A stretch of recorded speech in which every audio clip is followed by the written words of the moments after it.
Maggi cheese pasta recipe আর ইউপির cheese pasta recipe দুটোই কী করে একসাথে বানালাম সেটা দেখতে হলে পুরো ভিডিওটা দেখতে থাকো।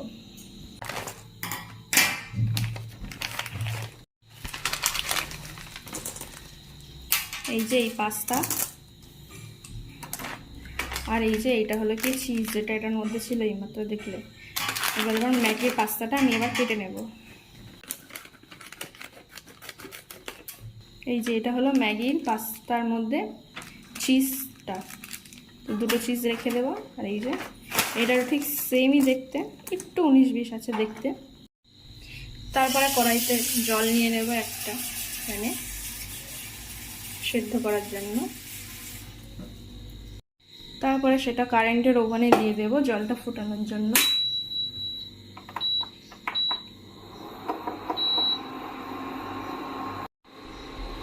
তারপরে জল ফুটে এলে জলের মধ্যে সামান্য নুন দিয়ে দেবো, 1/2 চামচের মতো। তারপরে গাইস এই যে জল ফোটা শুরু করে দিয়েছে, এইবার আমি এই ইউপির চিজ পাস্তাটা দিয়ে দেব। তারপরে দিয়ে দেব ম্যাগির এই চিজ পাস্তাটা। তারপরে গাইস এটা একদম লো ফ্লেমে দেওয়ার পরে আমি একটা ঢাকনা দিয়ে ঢেকে দেবো গাইস। তো এখন পাস্তাটা হয়ে গেছে। ঢাকনা দেওয়ার ফলে ভাবে পাস্তাগুলো কতটা ফুলে বড় হয়ে গেছে দেখো গাইস। আমি কড়াইতে তেল দিয়ে দিয়েছি, রেপসির তেল। আর 1 চামচ মতো ময়দা দিয়ে দেব। তারপরে ময়দাটাকে তেলের মধ্যে ভেজে দেব। এবার গাইস এর মধ্যে আমি দুধ দিয়ে দেব।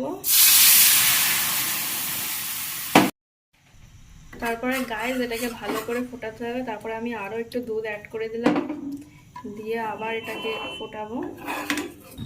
কড়াই তেল দিয়ে দিয়েছি গাইস। এবার আমি এর মধ্যে রসুন দিয়ে দেব। তারপর এর মধ্যে পেঁয়াজ দিয়ে দেব। এবার আমি এর মধ্যে ক্যাপসিকাম দিয়ে দেব। তারপরে গাইস আমি আবার সেই হোয়াইট সস যেটা বানিয়েছিলাম সেটা আমি কড়াইয়ের মধ্যে দিয়ে দিয়েছি। 1/2 চামচ মতো গুঁড়ো লঙ্কা দিয়ে দেব। এবার গাইস যে চিজ পেয়েছিলাম ওই পাস্তার মধ্যে দিয়ে, সেই চিজগুলো এবার আমি এর মধ্যে দিয়ে দেব। এটা ম্যাগির চিজটা, এর মধ্যে কর্ন দেয়া আছে অল্প অল্প। এবার আমি এটার সাথে মিশিয়ে নিলাম। তারপরে এইটা ইউপির চিজটা, যেটা এটার মধ্যে দিয়ে দিলাম। চিজগুলো এখানে গুঁড়ো করা থাকে গাইস।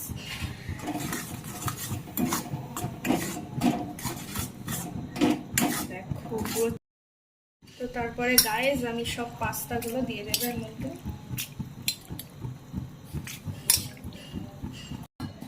এইগুলো দেওয়ার পরে মিশিয়ে নেব। এই পর্যায়ে কিন্তু গ্যাসটা আস্তে দিয়ে রাখবে। ক্যাপসিকাম পেঁয়াজগুলো ভেজেছিলাম সেইগুলো সব দিয়ে দেবো।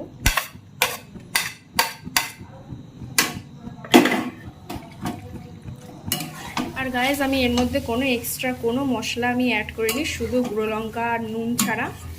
তো তোমরা কোনো মশলা অ্যাড করো না, তাহলে টেস্টটা কিন্তু অন্যরকম হবে। এই যে গাইস আমার চিজ পাস্তাটা পুরোপুরি হয়ে গেছে। তো একটু সাই না, এটা পাশে আরও বড় রয়েছে প্লেটে, কারণ এটা অনেকটা হয়েছিল তো এটা ধরেনি অ্যাকচুয়ালি। তো আমি সাইডে আরেকটা প্লেটে রেখে দিয়েছি। আর গাইস এটা খুব টেস্ট হয়েছিল, তোমরাও বানিয়ে বলবে কেমন হয়েছে। আজকে এতটুকুই। আরও মজার মজার ভিডিও পেতে আমার চ্যানেলটাকে লাইক অ্যান্ড সাবস্ক্রাইব করো।